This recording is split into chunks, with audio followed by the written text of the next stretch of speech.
અને સમાચાર જોઈએ વિસ્તારથી તો ધોરણ 10 નું પરિણામ જાહેર થઈ ચૂક્યું છે। તમામ વિદ્યાર્થીઓમાં ઉત્સાહનો માહોલ દેખાઈ રહ્યો છે। ORG વેબસાઇટ પર પરિણામને જાહેર કરવામાં આવ્યું। 2024 માં લેવાઈ હતી બોર્ડની પરીક્ષા। 9 લાખથી વધુ વિદ્યાર્થીઓએ આપી હતી પરીક્ષા। મહત્વનું છે કે ધોરણ 10 નું 82.56% પરિણામ જાહેર થઈ ચૂક્યું છે। 30 વર્ષનો રેકોર્ડ બ્રેક થયો છે આ રિઝલ્ટમાં, કારણ કે ગ્રેડ A1 ના વિદ્યાર્થીઓની સંખ્યા 4 ગણી વધી ગઈ છે। આ વખતે 4 ગણી સંખ્યામાં વધારો થયો છે। ગ્રેડના વિદ્યાર્થીઓમાં તલજાડરા 100% પરિણામ આવ્યું છે। મહત્વનું છે કે તમામ વિદ્યાર્થીઓમાં અત્યારે ખુશીનો માહોલ દેખાઈ રહ્યો છે। તમામ શાળાઓમાં ઉત્સાહનો માહોલ દેખાઈ રહ્યો છે, કારણ કે જે રીતે વિદ્યાર્થીઓનું પરિણામ 4 ગણું વધુ આવ્યું છે ગયા વખત કરતા આ વખતે પણ 18% જેટલું પરિણામ વધારે આવવાથી વિદ્યાર્થીઓમાં, વાલીઓમાં, શિક્ષકોમાં, શાળાઓમાં તમામ જગ્યાએ અત્યારે ખુશીનો માહોલ દેખાઈ રહ્યો છે। ગુજરાત માધ્યમિક અને ઉચ્ચતર માધ્યમિક શિક્ષણ બોર્ડ દ્વારા ગત માસમાં લેવાયેલી ધોરણ 10 ની પરીક્ષામાં આજે 2024 શનિવારે જાહેર કરવામાં આવ્યું છે અને આ વર્ષે એટલે કે 2024 વર્ષ 82.56% જેટલું રિઝલ્ટ આવી ગયું છે। આ વર્ષે એટલે કે 2024 વર્ષનું છેલ્લા 30 વર્ષનું રેકોર્ડ બ્રેક રિઝલ્ટ આવ્યું છે, જેથી વિદ્યાર્થીઓમાં અનેરો ઉત્સાહ જોવા મળી રહ્યો છે।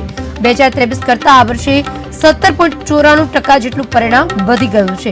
સૌથી વધુ ગાંધીનગર જિલ્લાનું 87.22% પરિણામ આવ્યું છે। આપણે જણાવી દઈએ કે રાજ્યમાં ગાંધીનગર પાટનગરનું પરિણામ જે છે તે ધોરણ 10 માં સૌથી વધુ આવ્યું છે। ગાંધીનગરના વિદ્યાર્થીઓએ સૌથી વધુ બાજી મારી છે। A1 ના ગ્રેડના વિદ્યાર્થીઓની સંખ્યા 4 ગણી વધી છે।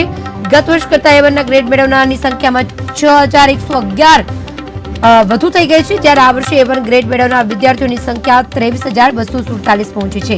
વિદ્યાર્થીઓએ તેનું પરિણામ શિક્ષણ બોર્ડની વેબસાઇટ www.gseb.org પર પરીક્ષાનો બેઠક ક્રમાંક એટલે કે સીટ નંબર ભરીને મેળવી શકશે। તો ધોરણ રાજ્યમાં 10 ની 9 લાખથી વધુ વિદ્યાર્થીઓએ પરીક્ષા આપી હતી। વિદ્યાર્થીઓએ વોટ્સએપ નંબર 6357300971 પર પણ પોતાની બેઠક ક્રમાંક મોકલી અને પરિણામ મેળવી શકશે।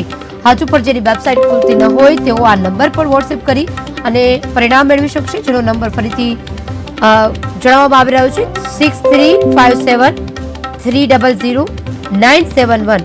પોતાની બેઠક ક્રમાંક મોકલી અને પરિણામ વોટ્સએપ થ્રુ પણ મેળવી શકશે। મહત્વનું છે કે તમામ જગ્યાએ અત્યારે ઉત્સાહનો માહોલ દેખાઈ રહ્યો છે। તમામ જિલ્લાઓમાં ધોરણ 10 ના વિદ્યાર્થીઓની મહેનત રંગ લાવી છે। શાળાઓના વિદ્યાર્થીઓની મહેનત રંગ લાવી છે। તમામ વાલીઓની મહેનત રંગ લાવી છે, કારણ કે આ વખતે 18% જેટલું પરિણામ વધુ આવ્યું છે। વાત કરી ધોરણ 10 ના પરિણામની, જેમાં A1 ના ગ્રેડના પરિણામ છે તે સૌથી વધુ આવ્યા છે। ધોરણ 10 માં વેબસાઇટ પર જાહેર કરી દેવામાં આવ્યું છે પરિણામ।